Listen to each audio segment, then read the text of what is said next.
Now let's move on to the second scenario, which we do a bit of tweak to the index of refraction. We have n1 smaller than n2, whereas n2 greater than n3. So right now, again, you have the same thickness of thin film over here. So you have light shining onto the boundary between medium 1 and medium 2.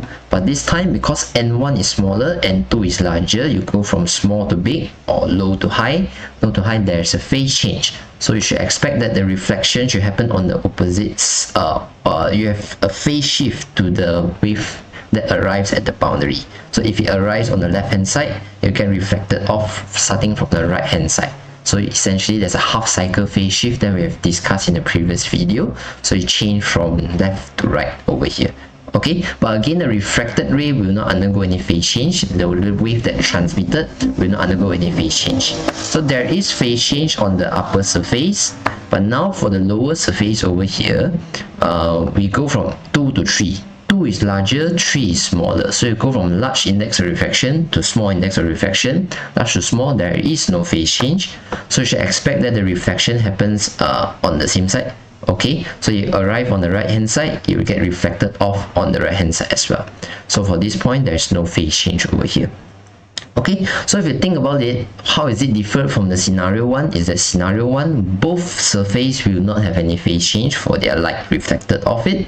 But for this one, you have phase change for the light reflected off the upper surface. You have no phase change for the light reflected off the lower surface. So this is the difference between them. Okay, so if you try to look at this diagram over here, which has separate out the path to get your first reflected light wave and the path to get the second reflected light wave, you can observe basically that what happened here is the brown reflected wave over here, brown reflected wave of the upper surface will interfere with the blue reflected wave of the lower surface.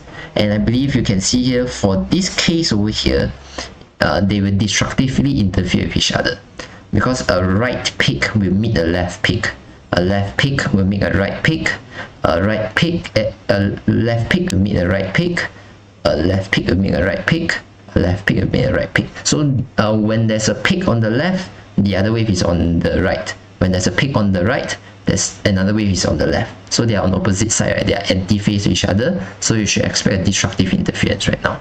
Okay, why do I mention this is because if you look back at scenario 1, if you look back at scenario 1, what we see is that it's the same thin film, right? I'm just changing the medium so that the index of refraction change. The thickness still remain the same.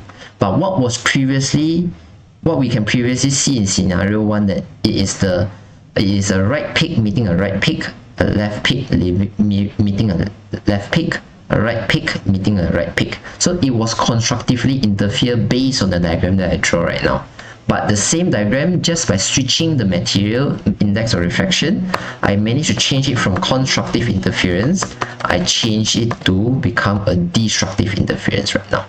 Okay, so what conclusion I can say right now is, just by introducing one phase change to our setup right now, by introducing one single phase change to the setup right now, we essentially flip the outcome. We already changed the outcome from a constructive interference, we change it to a destructive interference. Okay, if previously scenario 1 was a destructive interference, if you introduce one phase change to the scenario, it will change the outcome from destructive interference to constructive interference. Essentially, what I'm trying to say is one single phase change will flip the outcome of our interference. Okay, if you think about it, why is it so, right? It is similar to the example that we talk about in terms of constructive and destructive interference. I believe remember that when we talk about constructive and destructive interference, I draw a diagram that looks something like this. You have S1 and S2. Then you have a point X over here.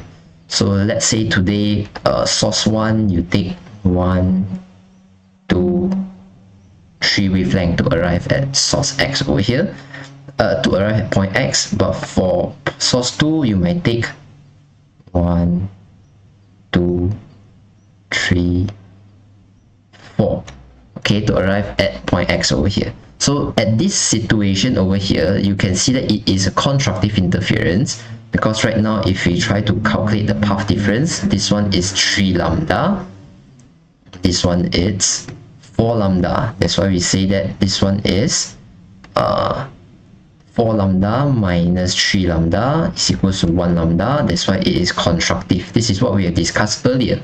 Okay, but what happens right now is, what if I flip one of the source over here, or I introduce a phase change, I introduce a half cycle phase change to source 2.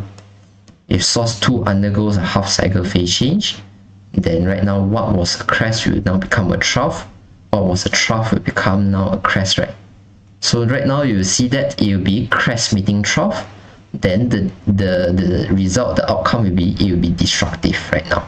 So even though it's 1 lambda, it's m lambda, but the outcome will become destructive if it is an anti-phase kind of source.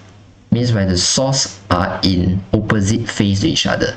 If the source starts with going up, for source 1 you can see that it starts with going up, but for source 2 you can see that because it's anti-phase, it starts by going down. So if you have an anti-phase kind of source, that's what we have demonstrated in the blue and green wave over here, the dark blue and the green wave over here.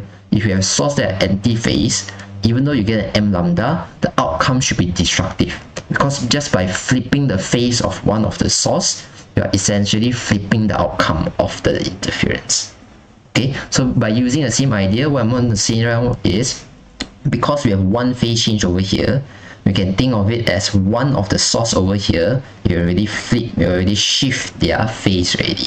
So if one of the source, you already flip their phase already, or you already shift their phase already, you are now having two sources that are anti-phase to each other. Okay, these two sources that are anti-phase to each other. So right now, what was previously constructive will now be destructive. So essentially what happened is, the equation that was previously constructive will now be the equation for destructive, whereas the equation that was previously destructive will now be the equation for constructive.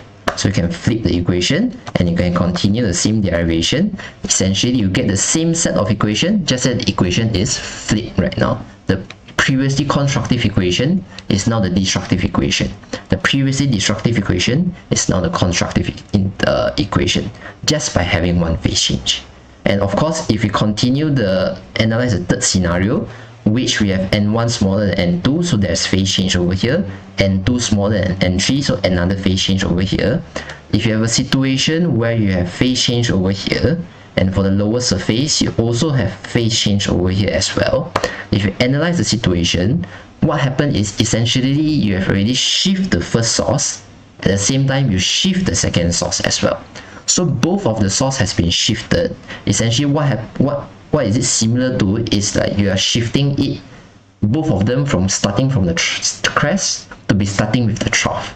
Okay, you have shift both of them to be starting from the crest to starting from the trough.